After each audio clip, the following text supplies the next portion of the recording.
the city of David. What discoveries are happening here? Quite phenomenal. But when I come here, I think of Jew and Gentile, the nations in Israel working together.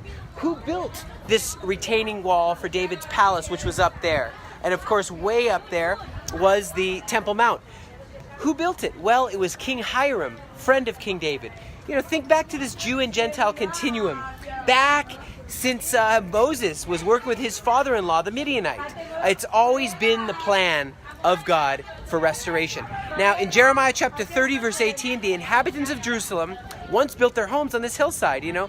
The earliest structure that we see unearthed here was part of an enormous stepped structure for King David's palace. It used to be a Canaanite fortress back in the day, in the early First Temple period.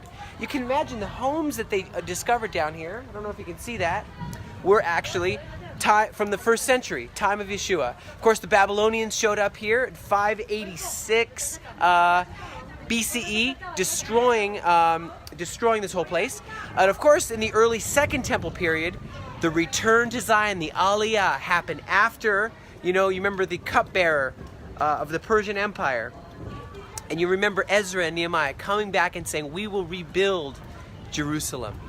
That's the time we're living in today, is the time of the rebuilding. The time. Celebrate Israel's 70 years of independence by donating $70 today for restoration.